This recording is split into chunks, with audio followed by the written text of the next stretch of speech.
చిన్న చిన్న పదాలతో హిందీ నేర్చుకోండి. చిన్న చిన్న పదాలండి. పెద్ద పెద్ద పదాలతో కష్టపడుతూ మీరు హిందీ నేర్చుకోవాల్సిన పనిలే. తెలుగు తెలిస్తే చాలు. మీకు తెలుగు తెలుసు కాబట్టి ఇబ్బందే లేదు. ఇప్పుడు తాను సూత్రంతో స్పోకెన్ హిందీ ఏంటండి? తాను అనేది వివరంగా చూద్దాం. ఓకే, నెక్స్ట్ పేజ్కి వెళ్దామండి. భవిష్యత్తులో చేసే పనులను హిందీలో చెప్పడం ఎలా? భవిష్యత్తులో మనం చాలా పనులు చేస్తాము. భవిష్యత్తులో చేసే పనులు మనం ఇప్పుడు హిందీలో చెప్పాలంటే ఎలా అనేది తెలుసుకుందాం. భవిష్యత్ అంటే రేపు కావచ్చు, ఒక నెల తర్వాత కావచ్చు, ఒక గంట తర్వాత కావచ్చు. ఓకే, నెక్స్ట్ పేజ్ కదండి. తాను సూత్రం వాక్యంలో చివరన తాను అని వచ్చినప్పుడు అదేనండి వెళతాను, చదువుతాను, పంపుతాను, పాడతాను, మాట్లాడతాను ఇలాంటి అర్థాలు వచ్చే పదాలు వచ్చినప్పుడు వెర్బ్ చెప్పి పూంగా అనే పదం వాడాలి. ఏ పదం వాడాలండి? పూంగా. పక్క పేజీలో వివరంగా వాక్యాల్లో చూద్దాం. నిజమే కదండి. డే టు డే లైఫ్లో మనం పొద్దున్న లేస్తే ఆ పని చేయాలి, ఈ పని చేయాలని చూస్తూ నేను రేపు అక్కడికి వెళ్తాను, ఇది నేను రేపు సాయంత్రం చదువుతాను, ఇది నేను ఒక వారం తర్వాత పంపుతాను, నేను అతనితో రేపు మాట్లాడతాను అంటుంటాం కదా. ఇవన్నీ కూడా మీరు హిందీలో చెప్పాలంటే ఎలా చెప్పాలో చూద్దాం. దానికి సింపుల్గా వెర్బ్ చెప్పి ఊంగా అంటే చాలండి. నెక్స్ట్ పేజ్ కదామండి. ఇలా సులభంగా గుర్తుపెట్టుకోండి. ఇది ఒక సూత్రం అనుకోండి. వెళ్ళు అంటే జా, చదువు అంటే పడ్, నేర్చుకోనంటే సీక్, పాడు అంటే గా, మాట్లాడు అంటే బాత్కర్. ఇప్పుడు ఇక్కడ మొత్తం 5 వెర్బులు. జా, ఇంతకుముందు ఏం చెప్పుకున్నాము? ఊంగా, వెర్బ్ ప్లస్ ఊంగా అన్నాము. జా ప్లస్ ఊంగా, జాऊंगा. పడ్ ప్లస్ ఊంగా, పడూంగా. सीख प्लस ऊंगा, सीखूंगा. गा प्लस ऊंगा, गाऊंगा. बात कर प्लस ऊंगा, बात करूंगा. అంటే ఇప్పుడు ఇక్కడ వాక్యాలు చెప్పుకుంటే ఎట్లా అవుద్ది? మే జాऊंगा, మే పడూంగా, మే సీఖూంగా, మే గాऊंगा, మే బాత్ కరూంగా. నేను వెళ్తాను అంటే మే జాऊंगा. సరే, ఇప్పుడు ఈ వాక్యాల్లో చక్కగా ఒక పక్కన తెలుగు ఒక పక్కన హిందీ వచ్చేటట్టుగా చూస్తున్నాం. నెక్స్ట్ పేజ్కి వెళ్దామండి. తెలుగులో హిందీలో తెలుగులో మొత్తం ఎన్ని వాక్యాలు ఉన్నాయి? ఇక్కడ 5 వాక్యాలు ఉన్నాయి. ఏంటి వాక్యాలు? నేను వెళ్తాను, నేను చదువుతాను, నేను నేర్చుకుంటాను, నేను పాడతాను, నేను మాట్లాడతాను. వెళ్ళు అంటే జా, చదువు అంటే పడ్, నేర్చుకుంటా అంటే సీక్, పాడు అంటే గా, మాట్లాడంటే బాత్కర్. నేను వెళ్తాను అంటే మే జాऊंगा, జా ప్లస్ ఊంగా జాऊंगा. నేను చదువుతాను అంటే మే పడూంగా, పడ్ ప్లస్ ఊంగా పడూంగా. నేను నేర్చుకుంటాను అంటే మే సీఖూంగా, సీక్ ప్లస్ ఊంగా సీఖూంగా. నేను పాడతాను మే గాऊंगा, గా ప్లస్ ఊంగా గాऊंगा. నేను మాట్లాడతాను మే బాత్ కరూంగా, బాత్ కర్ ప్లస్ ఊంగా బాత్ కరూంగా. నేను వెళ్తానంటే మే జాऊंगा, నేను చదువుతానంటే మే పడూంగా, నేను నేర్చుకుంటాను అంటే మే సీఖూంగా, నేను పాడతానంటే మే గాऊंगा, నేను మాట్లాడతానంటే మే బాత్ కరూంగా. ఊంగా ఊంగా ఊంగా. ఇదే విధంగా ఇంకొన్ని ఎగ్జాంపుల్స్ చూద్దాం. నెక్స్ట్ పేజ్ కదండి. తెలుగులో హిందీలో ఇప్పుడు ఇక్కడ ఎన్ని వాక్యాలు ఉన్నాయి? 5 వాక్యాలు. ఏంటవి? నేను కలుస్తాను, నేను చూస్తాను, నేను చెల్లిస్తాను, నేను రాస్తాను, నేను నడుస్తాను. కలు అంటే మిల్, మిల్ ప్లస్ ఊంగా మిలూంగా. కలుస్తానంటే మిలూంగా. చూస్తాను, చూడ్డాన్ని ఏమంటారు? దేక్, దేక్ ప్లస్ ఊంగా దేకుంగా. చూస్తానంటే దేకుంగా. నేను చెల్లిస్తాను అంటే మే దేవుంగా.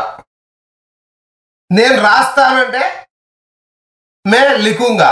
Lick plus ఊంగా లికుంగా. నేను నడుస్తాను అంటే నడవడాన్ని చెల్ అంటారు. చెల్ ప్లస్ ఊంగా చెలుంగా. నేను నడుస్తానంటే మే చెలుంగా.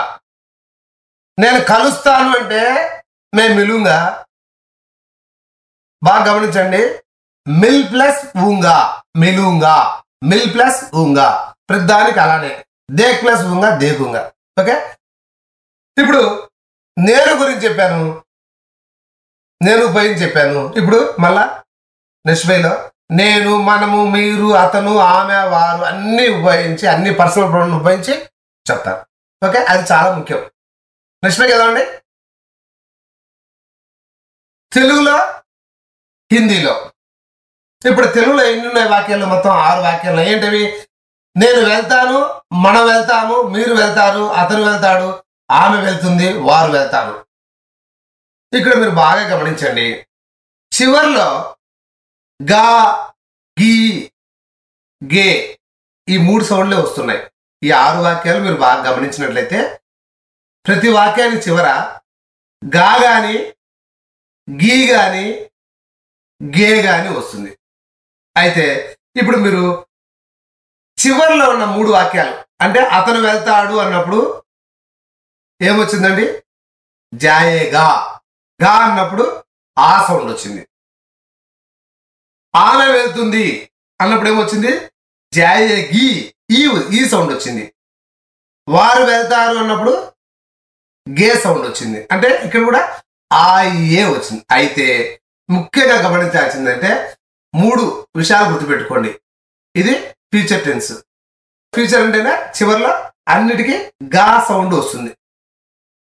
అది గా గాని, గే గాని, గీ గాని. అయితే మేల్ జెండర్ గురించి చెప్పేటప్పుడు, అంటే పురుషుని గురించి చెప్పేటప్పుడు, పుల్లింగం గురించి చెప్పేటప్పుడు ఆ సౌండ్ చివరిలో. ఫిమేల్ జెండర్ గురించి చెప్పేటప్పుడు, స్త్రీ గురించి చెప్పేటప్పుడు స్త్రీలింగం ఈ సౌండ్. ప్లూరల్ చెప్పేటప్పుడు ఏ సౌండ్. అయితే దానికి ముందు చూడండి, గా గీ గేకు ముందు ఒకసారి ఊ, ఒకసారి ఏ, ఒకసారి ఇట్లా రకరకాలు వస్తుంది. అది మటుకు కొంచెం గమనించండి. చివరిలో మటుకు సౌండ్ ఆ ఏ. సరే, ఓకే. నేను వెళతాను అంటే మే జావుంగా. మనం వెళ్తాము అంటే హిందీలో హమ్ జాయేంగే. ఎందుకు గే వచ్చింది? ప్లూరల్ కాబట్టి. మీరు వెళ్తారు ఆప్ జాయేంగే. మీరు అనేది కూడా ప్లూరల్ కిందనే భావించాలి. అతను వెళ్తాడు ఓ జాయేగా. ఆమె వెళ్తుంది ఓ జాయేగి. వారు వెళ్తారు వే జాయేంగే. కొంచెం కష్టమండి. ఆఖరిలో చివర్లో మటుకు గా సౌండ్ రావాలా. ఆ గా సౌండ్ ఆ ఏ అనే సౌండ్ వస్తుంది. తర్వాత ఊనా ఏన్ అనేది కూడా కొంచెం అబ్జర్వ్ చేయాలి. అన్నిటికీ ఏ సౌండ్ వచ్చిందండి. ఒక్క నేను ఉన్నప్పుడు మటుకు ఊ సౌండ్ వచ్చింది. జా ఊంగా. అన్నిటికీ మనం ఉన్న, మీరున్న, అతనున్న, ఆమెన్న, వారన్న జాయే జాయే జాయే జాయే. ఓకే, కష్టమే లేదండి. కొంచెం కష్టం కొంచెం కూడా కష్టం లేకుండా ఎట్లా ఉంటుందండి? కొంచెం కూడా ఉంటుంది కదా. అది జస్ట్ అబ్జర్వేషన్ చేస్తే ఆ కొంచెం కష్టం కూడా ఏం తేవదు. ఓకే, ఈ సూత్రంలో ముఖ్యమైన విషయాలు చెప్తున్నాను. ఏ అనేది గుర్తుపెట్టుకోండి. ఓకే, నెక్స్ట్ పే కదా అండి.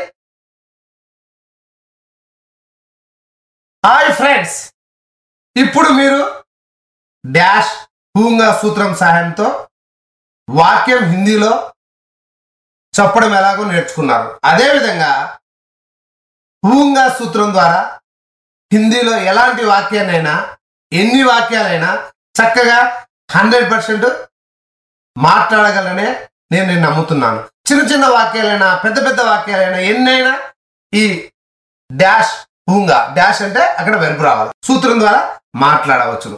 ఇక ఈ డాష్ హూంగా సూత్రం ద్వారా మీకు తెలిసిన ఎన్నో వాక్యాలను మాట్లాడండి.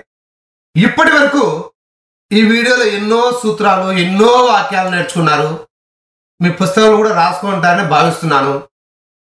ఈ ఒక్కసారి వీడియో చూసేసి అయిపోయింది అనుకొని వీడియో పక్కన పెడితే ఎలాంటి ప్రయోజనము ఉండదు.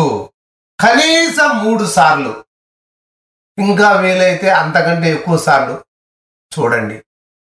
చూసి మంచి ఫలితాన్ని పొందండి. చూసాము అయిపోయిందంటే ఎలాంటి ప్రయోజనం ఉండదు. ఈ సూత్రం అయిపోయింది.